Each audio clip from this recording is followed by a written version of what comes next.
Alright, I'm Not Average Joe. This is Consider It Part 3. Part 3. So if you haven't watched Part 1 or Part 2 of Consider It, you need to go back and watch those. I'm pretty long-winded today, this morning. But anyway, so continuing on the journey, you have a good Mother's Day. We go back to San Francisco. My stomach pains start getting worse. So then we go into the second ER at UCSF.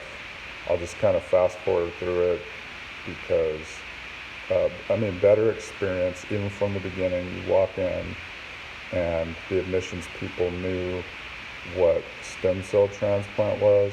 They didn't have me wait in the emergency room. They pulled me inside, put me in a secluded area, got my room ready, took me to a room.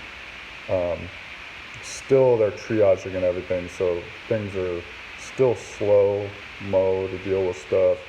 They finally got their great stool sample that UCB couldn't, because I could actually drink water and Gatorade and such. So anyways, but I'm still there until 6 in the morning. Melissa's there too. They finally say, okay, we know you have an appointment in the clinic in a couple hours, so why don't you go back to your place, get some rest. We go back, go to our clinic appointment, and the doctor and the nurse basically say, we need to admit you into the hospital because you've had this now for a while. We want you to stay hydrated. We want to run some other tests. It's going to be best for you just to be admitted. So get the great joy of going back into the hospital. This is now Monday evening by the time it happens. So I'm in the hospital for a few days, and the big thing they want to do is, some of you have experienced this joy, is a colonoscopy, which is basically a camera inside of you through the same place that diarrhea is coming from. And to get ready for that is the journey that I'm going to talk about a little bit. But so things are going on over the next few days. They're putting me on, I'm on an IV. It takes them 3 tries to get an IV. Then the IV fails. Then they put another IV in. The IV fails. So the 5th try, they get an IV, and it's on my right wrist. And so I can't really use my right hand, which I referenced in the first video, I think.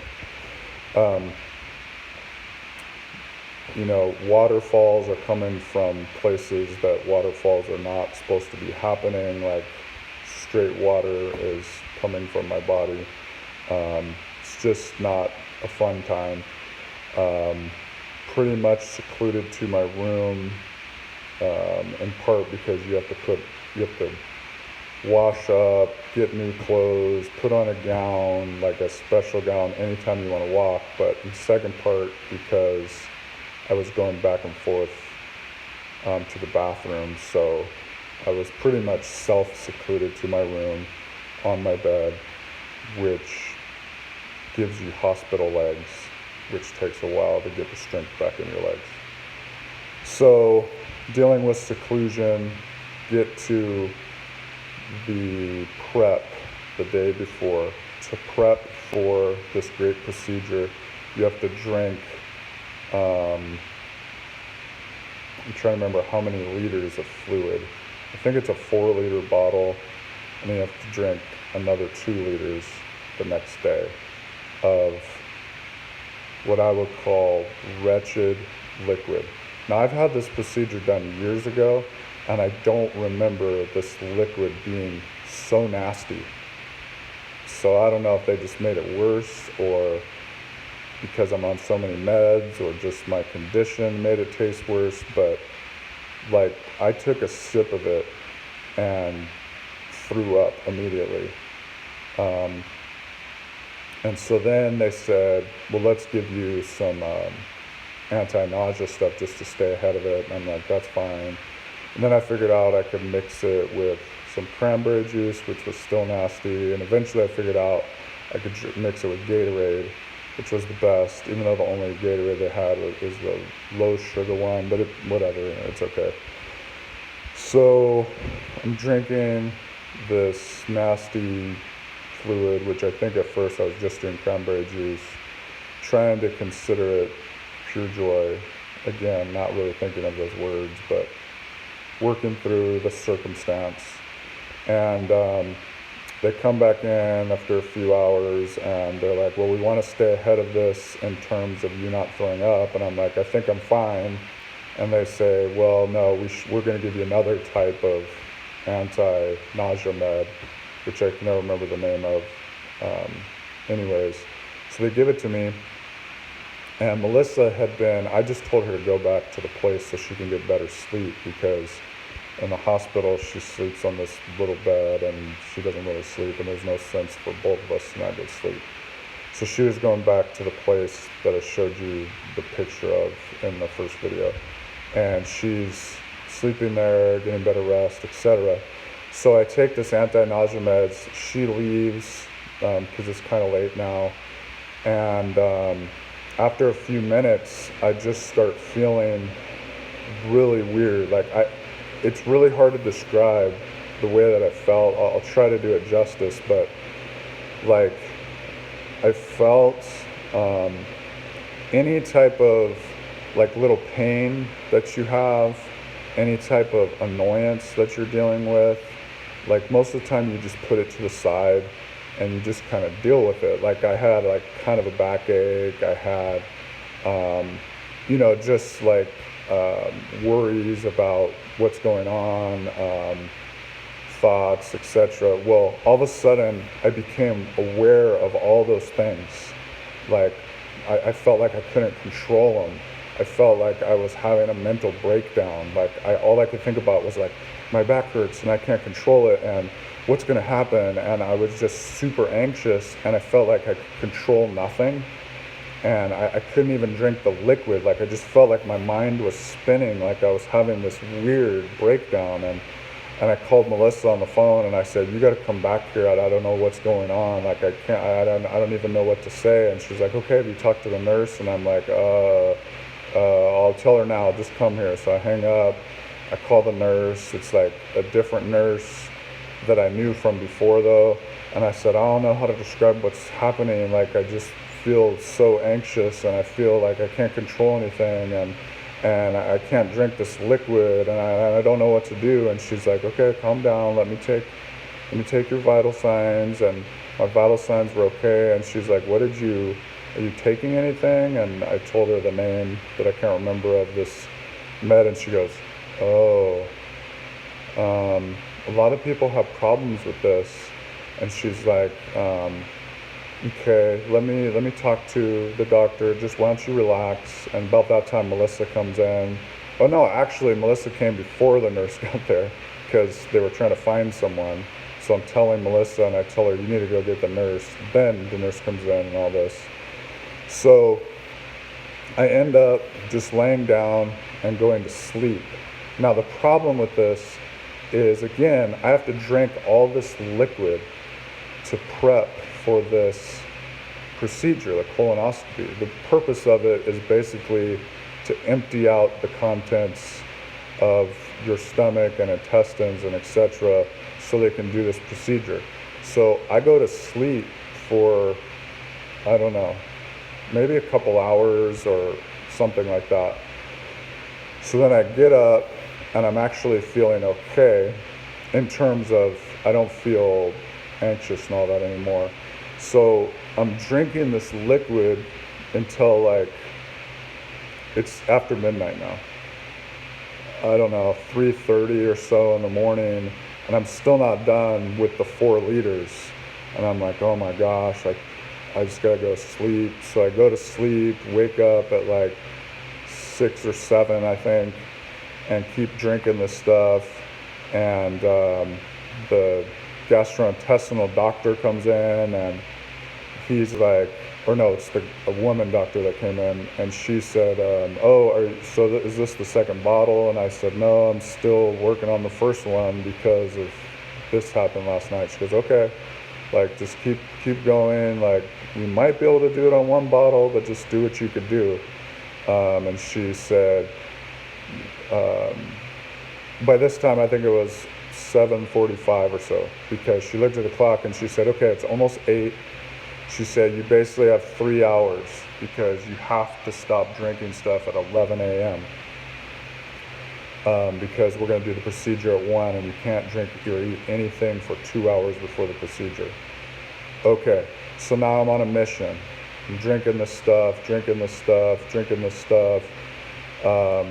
Melissa's still not there because she, Melissa stayed the night. She's asleep for most of the time, that's what it was. Keep drinking the stuff.